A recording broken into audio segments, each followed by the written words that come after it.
இருக்கிறார்கள். இந்த வஹாபிகள் அஹ்லு சுன்னாக்கள் என்று சொல்லிக் கொண்டு இவர்கள் கபர் ஜியாரத்தை மறுக்கிறார்கள் என்று சொல்லுகிறார்கள்.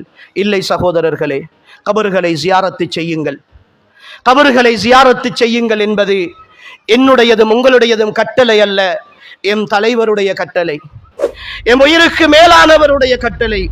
கபர்களுக்கு போங்கள், அங்கிருப்பவர்களுக்கு சலாம் சொல்லுங்கள், அவர்களுடைய நிலைகளை கொஞ்சம் யோசியுங்கள், உங்களுக்கும் மறுமையை நினைவூட்டும் என்பது அல்லாஹுவின் தூதருடைய கட்டளை.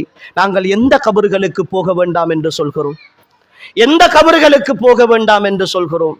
நீங்கள் அவுலியாக்களின் பெயரால் உயர்த்தி கட்டி வைத்து அதற்கு சாங்ஸ்தாங்கம் செய்து அதற்கு பச்சை புடவை போட்டி அதற்கு மலர் வளையங்கள் சாத்தி அதை நீங்கள் கண்ணியப்படுத்துகிறீர்களே, அந்த கபருக்கு போக வேண்டாம் என்று சொல்கிறோம். அந்த கபரு அப்படி செய்யப்படுமாக இருந்தால் அது ரசூலுல்லாஹுடைய கபராக இருந்தாலும் போக வேண்டாம் என்று தான் சொல்லுவோம். ஏனென்றால் என் தலைவர் முஹம்மது ரசூலுல்லாஹ் கபறுகளை உயர்த்துவதையும் கபறுகளுக்கு மேல் பூசுவதையும் கபறுகளை அலங்கரிப்பதையும் தடை செய்தார்கள் என்ற ஒரே காரணத்திற்காகத்தான். அவர் அனுமதித்ததை செய்வோம்.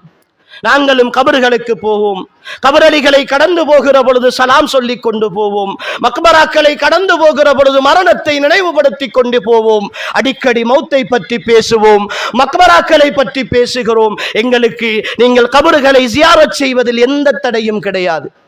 ஆனால் கபறுகளை கபறுகளாக இருக்க விட்டு ஜியாரத் செய்யுங்கள் என்றுதான் சொல்கிறோம். அஹ்லு சுன்னாக்கள் அதைத்தான் சொல்லுவார்கள். அஹ்லு சுன்னாக்கள் அந்த நம்பிக்கையோடு தான் இருப்பார்கள். அன்புக்குரியவர்களே, நாங்கள் இருப்பதை இல்லாமல் ஆக்குபவர்கள் அல்ல.